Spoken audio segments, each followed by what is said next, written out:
Virgin Mary and supposed to be God. But they're the idols. And this is supposed to be Michael, the guardian angel. Or it's not even Michael. You know that, right? And look, Santeria, all the witchcraft. And this is the stuff I had, the caldero. This is the caldero. And this is remember remember the tabernacle, right? When people met Jesus, they had to meet Jesus. This is the tabernacle of the devil. This is the tabernacle of the devil.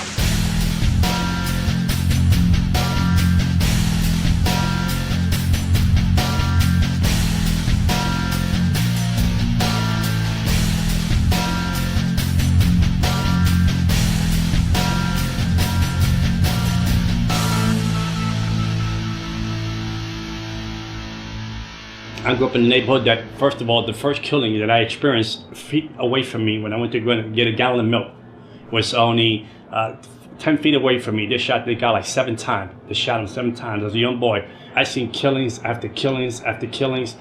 In order to survive in the streets of the South Bronx, you had to be a killer. You have to be a murderer. You had to be smart. You had to be slick. My father's side was all witches and warlocks. We lived on witchcraft. We had a contract direct with the devil himself. My father, I remember when I was younger, like 8, 9 years old, I would see him go into the room to worship the devil, and I could feel the presence of the devil come into that room. And my father would worship and speak in tongues and demonic tongues and worship and put flowers and put candles and put water. At 7 o'clock at night to 5 in the morning, I was really going to demonic church. I was going to witchcraft church. I was being trained to be a warlock. I was being trained with witches that were in the religion for 30 years, 40 years, 50 years. They was training me to learn how to speak to principalities, spirits in the ground, the devil himself. You couldn't speak to the devil right away. You had to earn your right to speak to the devil. And the first mass killing that they did in my neighborhood was at this house right here. The husband stabbed the lady 52 times and cut her ears off here. And then me and my brothers would hang out with their daughter, and we came to the house to walk them back home because we hang out with the daughters right here. And the daughters found their mother cut up to pieces here in this house. I was in a schoolyard playing with some friends in the schoolyard, and the pastor came, and they had this band came in, and they started singing songs, and people started to gather in the schoolyard, and it was an amazing atmosphere, amazing joy in that schoolyard. And I came from a broken home. This pastor is up on stage, and he's talking about some Bible story and some Bible book, and he's talking about how God loves everybody and all this other stuff. And for the first time, I'm getting kind of captivated. Wow, maybe God does love me. Maybe God wants me. Maybe God wants my family. Maybe God wants to touch me and my family. Maybe he wants to change my family around. And I said, well, I can get some of that. I'm going to get some of that because it's coming my way. And this is the first time ever I felt an incredible love that was undescribable. This pastor's coming off the stage and praying for people and touching people. So I said, now it's my turn. Now he's going to touch me. Now Jesus is going to accept me. Jesus is going to show me what love is about. And this pastor passed me by. Never touched me. Never laid his hands on me. He went down the line, and when he came up to me, he passed me by and touched the other person. And I said, well, Jesus don't love me either. My dad don't love me. Jesus don't love me. We come from a broken home. Jesus, he likes the fact that my mother gets beat up. He likes the fact that me and my brothers go to bed hungry. He likes the fact that, there's no heat in my apartment. He likes the fact that when we go to school, we reject misfits in school. So this Jesus guy, he's just like my father. There's no difference. He's just like my dad. So I went home broken. I went home sad. I remember that a week later, 2 weeks later, I was at a schoolyard, hanging out, playing with a friend of mine's, and I heard something fell and hit the ground, and it was a voodoo necklace. So I took the voodoo necklace. It had many colors. I took it, I put it on, and the necklace was my first contract with the devil. We went to a tarot card reading, and when I went to the tarot card reading, as a little boy, at 10 years old, we went in. The lady that was doing the tarot card, the witch lady that was doing the tarot card reading, she got fascinated. Her eyes were fixed on me, and she told this boy, we want him, the reachers, which is Santeria, want him, spiritualism, which is spiritualism, espiritismo in Spanish. Santeria is they call it worship of the saint, but it's not worship of the saints, worship of demons. We want him, and if you don't give it to us, he's going to lose his eyesight in 30 days. So my mother was so desperate as a mother. My mother saw her furniture. My mother saw her bed. She saw her bedroom set to get $250 to do my first ceremony, because this lady put so much fear in us, so much fear in my mother, that my mother had to sleep in the floor because there was no bedroom for her to sleep into, because she didn't want me to lose my eyesight. So they initiated me to the dark side at the age of 10 years old. So the first love, the first encounter I had as a 10-year-old boy with the devil showed up and took the offering of giving my life to him, and they put 5 beads around my neck, the 5 worst the 5 worst demons of principalities that are under Satan. They put them right under my neck, which is Santeria. They put them right under my neck, and they said, these are going to be your spiritual guys, and this is going to be your guardian angels, and they're going to take care of your life from now on. This is the building, this corner building here used to be almost abandoned. This corner building here, it's in the book. That I used to go up and down. Me and my brother used to go get the water and the pump. We got the pump right there. All the apartment was all empty. The apartments, all the apartment was abandoned. Over here, only me, my family, and 2 other families lived here. And my whole childhood was stolen. My whole childhood was worshiping the devil, going to demon church. I would go to demon church from 7 in the evening to 5 in the morning, being trained by witches and warlocks, colors, principle, rights. Who owns this region? Who's in this region? Who's running this principality? What principality name is this? I had how to channel powers. At the age of 13 years old, I was astral projecting my body. I would leave my body home and go to regions and go into the spirit realm and curse dark side, curse neighborhoods, put spirit of prostitution, spirit of drugs into the neighborhood, homosexual spirits here, demonic spirit here, spirit of murder, spirit of suicide. I know how to channel all those spirits into the neighborhood. At the age of 15, 16 years old, I was going into hospitals and putting death in ICU, death in one room, so this person couldn't die, because I wanted to be promoted with the devil, to move up that ranks, to be the biggest devil worshiper in New York City. The devil became my daddy. He replaced my dad because I prayed and I said, you killed my dad. At the age of 33 years old, my dad got shot in a nightclub in the face for a woman that wasn't even his, when he had to go up and home. And the devil took him out. The devil said, I replaced the old to keep the new. And the devil became my daddy. There was a club here, and my father died there at 33 years old, and we lived over there. And then when I was 11-year-old boy, there was a store right here in the corner, and the guy got shot right there in the street right there, right next to the little corner here. The guy got killed there when I went to get the gallon of milk. And I moved up the ranks from devil worshiping. I moved up the ranks. I moved up with principalities and demons, to the point that I was able to sit with the devil like I'm sitting with you today. And the devil would manifest himself in human form. Or the presence would come into the room, and I would speak to the devil all night long. And he would give me assignments.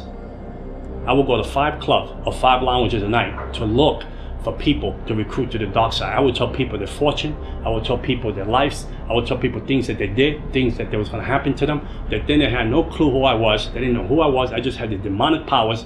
I had a taste for blood. I would kill animals and drink the blood every week. If I didn't have time to buy an animal, I would cut myself and drink my own blood. The ring of the people that I was with that was in this demonic world, doctors, lawyers, principals, judges, police officers, they were all into witchcraft. There was all, even singers today that are very well known. I would move principalities from that region to control demons on the ground, to operate the church, to cut down the church, to cut down the growth of the church, to cut down the opportunity for people to get saved. I would be drunk. I'd come out of a club and I would have demon possessed, drunk. I would stand in the middle of the street and say to God, come down. You want some of this? You want me to slap you in your face? You want me to spit you in your face? You come and mess with me. I got married on Halloween. I had a demonic wedding on Halloween. I got married on Halloween. All the demons and principalities from different regions around the world came to my wedding. No human beings came to my wedding. They were afraid to come to my wedding. So I had I sent out invitations. No one showed up. So there were no wedding gifts. But demons came to my wedding and baptized my wedding. So my wife was a witch. I was a witch. And then my daughter was born, and I was training her to be a witch too. I remember the first time that I was going to sacrifice my first human being. The devil was sitting in the passenger side of my car when I parked. He said, you love me?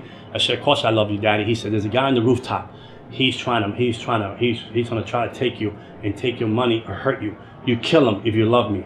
So when I went up there to the rooftop, I lived on the 12th floor. I remember that. And when I went up to the rooftop, I remember the part that he was hiding behind. He was hiding behind the stairway, and this guy was like 6'5", 250 pounds.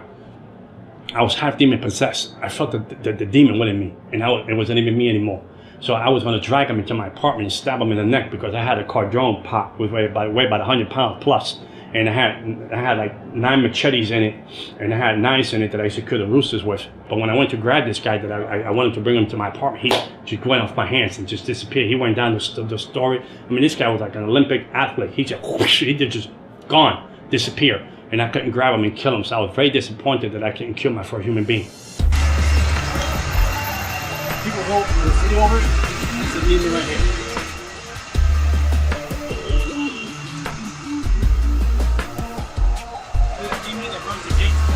This is the one I was telling you about that is in my book. It's right here. Little demon. Here's another one. This is the demon that runs Haiti. Principality over Haiti. The one who's over there, principality over Islam. And now look at this. Trap the people. The truth. Isn't that funny? The truth will set you free. Ain't this a joke? They put it up there so people can think that they're part of this. What is this place? This is the Botanica. This is a place that everyone in the Bronx come here to buy the ingredients to do witchcraft and hurt people and kill people. This is the place. We can go inside. Come on, let's see if we can find something.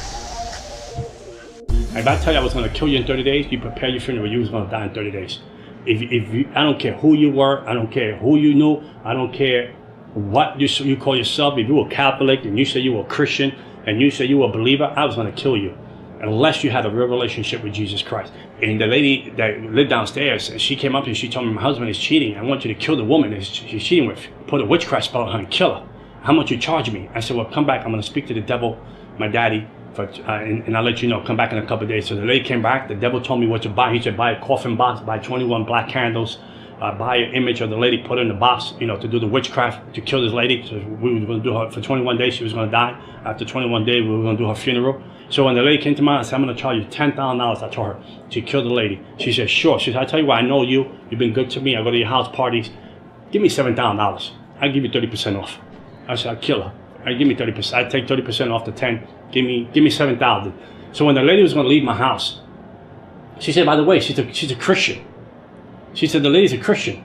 I said, I'll kill her for free. I said, I don't need the money. I said, I'm going to kill her for free. I'm going to teach these Christians a lesson that they're going to learn. I'll kill her for free. I told her, I don't want your money. I'll kill her for free. So I did the voodoo thing. I did the witchcraft thing. And 21 days went by. The lady didn't die. A month went by. The lady didn't die. And I was like, wow, what's going on? I mean, my reputation's online. So I called the devil, I called the demons that was signed. I increased the witchcraft. I increased the witchcraft. I doubled the witchcraft on it so she can die like overnight. Nothing was going on. Nothing was going on. I was home at night and the devil shows up. And I feel the presence of the devil comes into my house. And then the devil told me, we have to abort the plan of the lady that you want to kill. And I said, why would we want to abort the plan? My reputation on the line. I'm a witch. I'm a warlock. If I don't kill the lady, they're going to think that I don't have any powers. The devil said, you don't understand. The God that she serves said, don't leave her alone. Don't touch her. And I said, who's this God? She said, the God that she serves. So I was so angry. I said, no, but let's get one more week. Let's kill her. And he said, no, the God that she serves said, leave her alone. From the witchcraft that I did to the lady, she should have been dead in less than 21 days. How you doing, man? It's going to grab me when I see it. This is Jezebel. This is Jezebel in religion. This is how it works. See, these statues here, this don't mean nothing.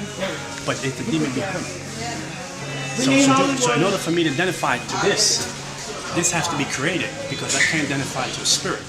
I can't identify to because the spirit, we don't have nothing in common. I'm humanity.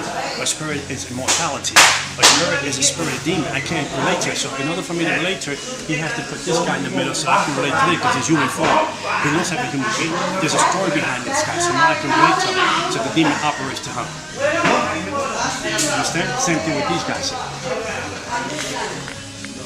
And then they give themselves names and days and birthdays. They say these are how the American Indians get caught up with demonic forces, and they get caught up into the occult. These are the entrapment of the Native American Indians. But those are statues that the people that use to camouflage the demonic ways and demonic religion. There's nothing here that is holy. There's nothing here. The only thing that's holy here is us standing here. What happens in this place? Like this place here in the back, they do witchcraft, they do voodoo, they do witch spells in the back, they do cleansing in the back. Over here, all these demons, they want you to buy these statues so you can take a demon home. They select the prayers. So they make you believe that you pray to God. Look, see, I used to use this book for selected prayers. They make you think that you're praying to God, but these prayers are not God. They're not godly prayers. There's nothing in the Bible. It says nothing about the Bible. The crucifixion. We had a book in New York, in America. I was the third person to get this book that has symbols of the book of different demons, of different principalities, of different ways of killing people through witchcraft. And this book was so, no one had a copy of this book. You couldn't have a copy of this book unless the devil signed off on it. And I was the third person that received that book. And I would take symbols from that book and do witchcraft to people and put people in make people lose their mind. I put witchcraft on people, make people get diseases out of nowhere. I put witchcraft on people, make people get leprosy. I put witchcraft on people, make people get cancer. I mean, I did witchcraft to people. I gave people miscarriages. I gave people abortions. I put people in hospital for surgeries that didn't even have to go surgeries. I did witchcraft so people can lose their minds. I put spirits of bipolar, schizophrenia. I put spirits of disease on people. I put suicide spirits on people. I'd be up all night long praying and talking to the devil. When Christians can't even go to church for 1 hour. When Christians can't even pray for 1 hour. The spirit realm is more real than the natural realm. And we fail to see that. And whatever is not covered with Jesus Christ is an easy target to bring down. Like the atheists, I can kill them easily. They were easy to kill. The Jehovah's Witnesses were easy to destroy. Moment later, it was easy to destroy. The people that will walk around and say we don't believe in the devil, they were easy to destroy because they will not seek any spiritual help. I remember the time that Nicky Cruz group came into my neighborhood, and it's called Truce. They would come and do drive-bys in my neighborhood. They would do like worship, and then they would preach a word and go to another corner and do the same thing. And I came after this group to try to bring them down, this group. And they were young kids. They were like 18, 17, 16, 20. I mean, so I said, how dare they play this junk, this filthy music in my neighborhood, today we call worship. This filthy music in my neighborhood. I'm going to go after them. I'm going to destroy these kids. So when I went up to where they were at, there was a wall of fire around them. I couldn't penetrate and touch them. And there was something pushing me back. Every time I tried to throw demonic forces again, there was something that would just push me back. And I was able to touch these kids. And I said, there was something here. It's not right. Something is not falling into place. So I walked away and I left them alone. I didn't want to deal with them. I said, okay, they won this first round. So there's obviously spirits here watching us. Watching us. Yeah, of course they're watching us. Yeah, and so we're all protected. We're protected. Yeah, we're under the blood, brother. Ain't nothing like the blood of Jesus. Okay. Man, we're all protected, but there's nothing that can touch us because Job said, "What we got a hedge of protection around us, and we can walk into this place and we can chase demons out of here. We can curse this place to the ground in Jesus' name, and there's nothing that the devil can do." I mean, I had so much money, beautiful cars, beautiful woman. I had it all. I lived in a world that people, my neighborhood, they were terrified who I was. They said, if you mess with that guy, your family will die. If you mess with that guy, he don't need a gun. He'll kill your family in his sleep. My daddy was awesome. My daddy was, he knew he gave me powers beyond I could imagine. He gave me powers that people had fear me. The police had fear me. The securities in my neighborhood had fear me. People that knew that I was the devil's, they would call me the devil's son. I brought Christians to their knees, not to prayer, because they had no power. It wasn't because your God wasn't all powerful. Don't get me wrong. Because your God was all powerful. The vessel was weak. The vessel had no prayer life. The prayer had no fasting life, and they had no relationship with God. There was a form of godliness in the person, but no power. The person was weak. The person had nothing going. He had a Bible. He had the right suit on. She had the right dress on, but there was no connection with Jesus Christ because you was out of his will, you was out of his promises, and you was out of his divine purpose. And I had you. I own you. I had you as a slave. I broke you. I put witchcraft on you. I kept doing that to Christian after Christian after Christian, after families, after churches. I chased everything down that represent the cross of Jesus Christ.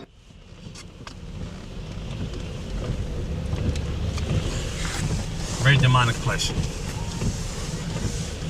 So that place has an effect on the whole neighborhood, you're saying? Oh yeah, of course. Oh, that just had this whole region on lockdown. That's the devil's throne. We just went into the devil's throne. That throne been there since the 80s. And then they go there, spend $100, $200 buying all these things, and then they broke they're on welfare, public assistance, but they got money to buy all this junk. But they think their life is going to get better. They think that their life is going to improve. They think that they're going to make progress in life. They think that they're going to break generational curses. They think they're going to break, vex spells, voodoo. They think they're going to break all that. And basically, God said, "I come. I do it for you for free. Just give your life to me, and I'll set you free." But they don't want that. That's too difficult for them. That's too complicated for them. But they can walk into a place like this and drop $200 to think that their life is going to be free, and they're going to live a life in abundance. I had contact with the principality that runs Haiti. His name is Candelo. I had contact with him. I had contact with demons in Miami. I had contact with demons in Africa. I had contact with demons here in New York City, principalities that run the crossroads of the world, here on 42nd Street. Okay, there's a different principality that run the crossroads of the world here on 42nd Street than the ones that try to run here in this neighborhood. I didn't have a conscience. I remember I did witchcraft to my brother and I put him in jail for 5 years. The witchcraft I did to my own brother, my own flesh and blood. I did witchcraft to him. I put him in jail for 5 years.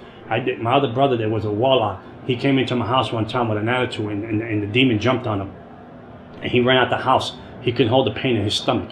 My mother can bear witness to that. I did so much ceremonies in my body. I did so much ceremonies in my body. The last ceremony I did was not only sell my soul to the devil. I did a ceremony that I had to swallow animal blood and gunpowder. It was called Sansi. Sansi is a ceremony of Haitian and French that you do the ceremony with a demon. So when I go to people's houses and eat, they can't put witchcraft on the food. I did that kind. I did all the ceremonies you can do. I knew I would go to demon church. And every year we would have a meeting, a secret meeting. All the high witches and warlock would have this meeting to find out what principality we was going to usher out and bring in to run the region. We were more organized than the church itself. The kingdom of darkness was more organized than the Church of Jesus Christ. We knew how to do ceremonies. We knew how to do things before the year was over to prepare ourselves for the next year. When Christians couldn't go to church and pray for 1 hour. When Christians could go to church and have a consistent relationship with God. I even took a sabbatical from witchcraft. And the devil punished me, took my eyesight for 1 year. I was completely blind for 1 year. Registered with the Commission of the Blind. I was completely blind. They was training me to use an eye-seeing dog. And they was training me to use one of these sticks that you use that you walk the streets with. My mother took care of me for 1 year. My eyes went black. And a mist of gray went over my eyes. I was completely blind. And when I gave my life back to the devil, after 7 surgeries, the devil gave me back my eyesight. And I could see again. And that was my punishment for taking 1 year off. I wanted to take off. The devil said, "You want 1 year off? I'll give it to you." He took my eyesight. And that's the world I lived in. If you mess with the devil, he'll kill you, he'll kill your family. It was a fear that will grip you beyond measure, that you could not leave this religion. You could not leave Santeria, you could not leave Palamanyumbe, and you could not leave spiritualism. The doctors could not explain how I lost my eyesight. Meanwhile, Christians, and I was like, why Christians do bad, and Christians sometimes miss the mark, and the only thing that shows up in their house is grace and mercy. When you show up with the devil and you do something the devil don't like, he kills someone, he kill your family member. And I remember the devil warned this lady. She said, "You can't be with that person no more." And she didn't care because she was in love with the person. The devil, demon possessed a homeless guy in the street. He took a hammer, hit her 17 times over her head, and killed her. One day I was sitting home, and it was amazing. I came from a nightclub the night before. I was sitting home watching a show called Jerry Springer. I know, the crazy show. People beat each other up. I get joy out of that. I was getting joy out of that, laughing. For the first time I heard a voice said to me, "Son, I am coming soon. What are you going to do with your life?" An audible voice shot from across the room. And I thought it was the TV that was talking to me. And I said, "No, it can't be the TV because these people are beating each other up. These boys." I knew the voice of the devil. I would sit with the devil like I'm sitting with you today. And he would come into human form. He will come in the room. He'll come in sometime. The presence of him will come into the room. The atmosphere changes. And I know he would sit with me and he would talk into my conscience and we'll talk back and talk all night long. I knew that too. I knew it like you know the back of your hand. I knew every demon, every principality that ran the region. Ran everything in America, everything in Canada, everything that ran. I knew every principality that ran, every occult, Wicca, New Age, Buddhism, Islam, Santeria, spiritualism. I knew every principality that ran. I had a contract with every principality with them. I had straight A marks with every principality, every demon on the ground, the devil, Jezebel. I had new demons that I can't even tell you the name because you won't know who they are. I knew them all by name. And this voice was very different than any other voice. When I heard that voice come out of nowhere, it came out of the air, the voice. And I went into shock. And then I saw a vision from the other side of the apartment that the sky was on fire and people underneath. I saw people running for cover, but there was no cover where to hide. And I said, why would I see that vision? So I shook it off. But I remember I went to sleep, like a deep sleep. Like someone put anesthesia, and I went to sleep. I ended up in a train full of people. I couldn't believe that I was in a train full of people. And this train was going faster than you can ever imagine. I'd never been on something this fast on earth. And it went into hell. And Jesus Christ took me to hell. And when I got to hell, the doors opened. I mean, there was a slam in the doors. There was an unspeakable echo. The doors opened. And there was heat that came out of nowhere. That I felt like you were going to suffocate, the heat that came out. And I got out the train, and the people in the train, they had no faces. But you could see the fear on the people on the train. You could feel the fear, the impact of the fear, that they were going to a place that they were never going to return. And the place was packed. And then I tried, I said, I can't die here. I said, I can't die. This is not for me. I wasn't born to be in this place. And I was saying this to myself. I was not born to be here. So I tried to find like a tunnel in hell. And I was walking to the tunnel. I was trying to run to the tunnels in hell, try to find a door, maybe a window, maybe there was a gap somewhere that I can come out and come back to reality. But there was no gap. And I remember, as the more I went into the tunnels, the more the fear gripped me. The more the suffering. I heard suffering. Darkness drapes over you. This fear drapes over, like you're wearing a garment. This fear drapes over you. It's something you can't even control. You have no control over. It's something like it grabs you. That it don't even let you go. I couldn't see the hand in front of my face, but I hear the wailing. I hear wailing. Like you ever hear like a kid wail and an animal wail at the same time? Like it's like that kind of wailing. It's undescribable. And it was a heat and a smell that was like if you was like in the sewers of the gutters of New York City. But crazier than that. And then as I came to a part of the tunnel, the devil showed up. He said, I was your daddy. He spoke to me in the amount of time. I was your daddy. I gave you everything you needed. I took care of you. I blessed you. I protected you. I killed people for you. I did everything. I gave you powers. I gave you a name in the kingdom of darkness. I gave you a name. When people came against you, I destroyed them because I knew that you were going to be the vessel that I was going to use to move my kingdom on the earth. And now you want to leave me? Now you want to betray me in demonic tongues? And I'm talking to him back in demonic tongues and telling him, no, I'm not leaving. I'm just confused. I don't know what's going on. And he said, no, I know what you're going to do. You're going to leave me and you're going to expose my religion. You're going to expose who I am and how I operate in the spirit realm. Because I taught you things that I never taught no one else. I showed you things. I trusted you with the things that I needed you to know so you can further my kingdom. Because I wanted to use you in a greater measure way. And the confused, he went to grab me. As he went to grab me to destroy me, the cross of Jesus Christ appeared in hell. I didn't understand how a 3-foot cross appeared in hell when I was wearing the blue shorts and a t-shirt. And I put it on him. And when I put it on him, the devil melted like he was an infant. Like an infant, he melted and fell on the floor, like no powers. So I took that opportunity. I ran deeper into the gates. I ran deeper into the tunnels of hell, hoping that there was a door. My hope was it was a hope and a hope at all. There was no place to say, I'm coming out of here. This is it. This is the end. I had a fear that gripped me that I was undescribable. I never felt a fear like that. I never felt a despair. It was the opposite of what heaven is. It was opposite of joy. It was opposite of gladness. It was opposite of peace. It was opposite of light from darkness. It was a place of torment, a place of, if I'm here, my family don't know I'm here. My daughter don't know I'm here. How would they find me? How would they look for me? So as I went deep into the tunnel of hell, hoping that there was a door, a window, a crack somewhere that I can get out, the devil showed up again, and now we'll destroy you. So what I did was, I told him in the demonic language, I got these marks. These are my contract to protect me, to destroy you. He said, fool, I gave you those marks. Those are my marks that I own you. I own you. No one owns you. I do. And you're going to live for me or you die. And when he went to grab me the second time around, I said, it's finished. I said, this is it. He went to grab me the second time around. The cross of Jesus Christ appeared in hell. There's no greater love than the cross that will come for a sinner like me in hell. So when David said, if I make my bed in hell, he knows I'm there. Grace and mercy showed up in hell. Grace and mercy knew my address. Grace and mercy have a plan for my life. To my despicable, demonic, selfish ways, arrogant, self-centered ways in hell, when I was done for the count, Jesus Christ loved the misfit. And he said, I have a plan for you. I loved you beyond you can ever imagine. And he showed up in hell.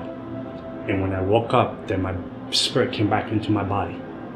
I woke up and I bent my knee to Jesus Christ. I had $100,000 witchcraft stuff in my house. I threw witchcraft away. I threw religion away. I threw everything that had to do with darkness away. The people from Haiti, the people from Cuba, the people from Miami and New York said we have to kill him because he knows too much. We have to destroy him. We have to kill him because he knows too much. He's not one of us anymore. And they came for the kill. They did their best. They came for the kill. I would sleep during the day. To a stay at night when the demons show up and tormented me for 30 days. They tormented me for 30 days. They would grab me by my throat, pick me off my bed. The room would go cold. I would lay in my bed. I felt another person lay next to me, ice cold, another person. I would look like this and I can feel the presence of that. It was the devil himself right in my bed. For 30 days, on and off, tormenting, torture, trying to steal my mind, trying to rip my soul out of my body, trying to rip my spirit out of my body. I would tremble at night, like never trembled before, for 30 days, and I would cry out. I didn't know how to pray. I said, Jesus, Jesus, Jesus. Didn't know how to pray. I said, maybe I pray like my sister prays. I heard her in church, she prayed this way. I heard that person pray this way. I would bring all these prayers together to try to put them together like a puzzle, to try to fight for my life. And one day I was in church worshiping, and I would ask Lord, why are you letting people, why you let this happen to me? And one day I heard the voice of God again. He said, I wanted to see how much you love me. And he said, I wanted to see how much you trust me. And ever again, I was tormented by the devil. And I became an evangelist for Jesus Christ. 14 years serving the Lord, and I will never trade it for nothing in the world. And I know that somewhere in Hallelujah Boulevard, there is a mansion for John Ramirez. And one day it says, welcome home, well done, faithful servant. And I tell you, there's nothing. And I'm not talking about Christianity, I'm talking about relationship with Jesus Christ. He is my Lord and Savior. He is my beginning and end. No weapon formed against me will ever prosper. I die when Jesus said I go home. Not because of a witch, not because of a person, not because of heck, voodoo, vex, incantation, none of that can separate me from the love of God. $100,000 of witchcraft, selling my soul, marks here, marks here, marks here. But the biggest mark is here, is the love that I have for the cross. And nothing like the cross of Jesus Christ. And I tell you this, and I end with this. I was cursed, I became blessed, because the one that was blessed became cursed for me. And I switched daddies. And my daddy sits in the universe. And he loves me beyond I could imagine. And that love now I can give to my daughter. And my daughter today, she's a born-again Christian, graduate from college, psychology major. And I know that God's going to use her in a greater way. Because the baton that I have, I will pass to her, the right baton this time. And I know she'll do a greater exploit than her daddy. And before I leave the earth, people will know that John Ramirez was here because he served Almighty God. Amen.